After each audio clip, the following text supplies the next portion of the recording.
முதலமைச்சரை அவதூறாக பேசிய வழக்கில் கைதான முன்னாள் அமைச்சர் மற்றும் சட்டமன்ற உறுப்பினருமான அனிதா ராதாகிருஷ்ணன் பிணையில் நேற்று விடுவிக்கப்பட்டார்.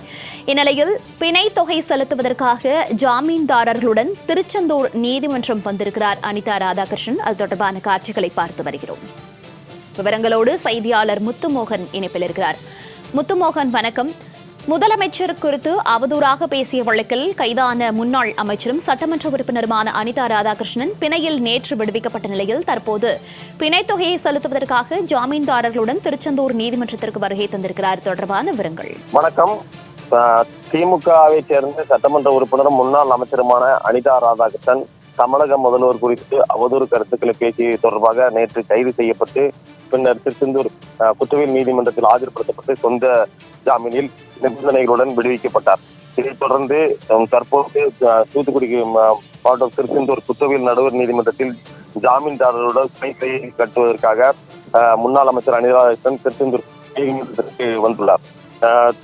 தூத்துக்குடி மாவட்டம் திருச்செந்தூர் சட்டமன்ற தொகுதி எம்எல்ஏவாக இருப்பவர் திமுகவை சேர்ந்த முன்னாள் அமைச்சர் அனிதா ராதாகிருஷ்ணன். இவர் கடந்த 20ஆம் தேதி தூத்துக்குடி மாவட்டம் ஆத்தூர் பகுதியில் நடைபெற்ற ஒரு திமுக பொதுக்கூட்டத்தில் தமிழக முதல்வர் குறித்து அவதூறு பரப்பும் வகையில் கருத்துக்களை தெரிவித்திருந்தார்.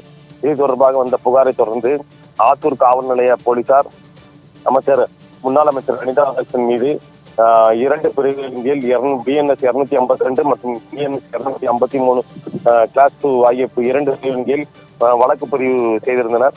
இந்த வழக்கிலிருந்து தன்னை விடுவிக்க கோரி சென்னை உயர்நீதிமன்றத்தில் முன்னாள் அமைச்சர் அனிதா ராதாகிருஷ்ணன் முன்ஜாமீன் மனு கேட்டிருந்தார். அந்த முன்ஜாமீன் மனு நேற்று தள்ளுபடி செய்யப்பட்ட நிலையில் நேற்று பிற்பகல் காலை முன்னாள் அமைச்சர் அனிதா ராதாகிருஷ்ணனை காவல்துறையினர் கைது செய்து தூத்துக்குடி மாவட்ட காவல் கண்காணிப்பாளர் அலுவலகத்தில் வைத்து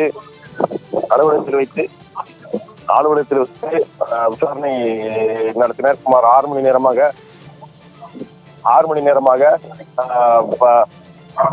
காவல்துறை அலுவலகத்தில் விசாரணை நடைபெற்றது.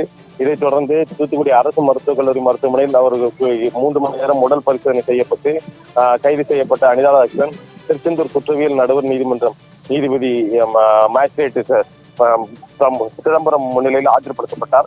அங்கு இருதரப்பு வாதங்களையும் கேட்ட நீதிபதி சிதம்பரம் அவரது உடல்நிலையை காரணம் காட்டி அவருக்கு உடனடியாக ஜாமீன் வழங்க வேண்டும் என அனிதா தரப்பு வழக்கறிஞர்கள் வாதம் செய்தனர். இதைத் தொடர்ந்து மேஜிஸ்ட்ரேட் சிதம்பரம் முன்னாள் அமைச்சர் அனிதா ராதாகிருஷ்ணனுக்கு நிபந்தனை ஜாமீன் வழங்கி பிணையில் விடுவித்தார்.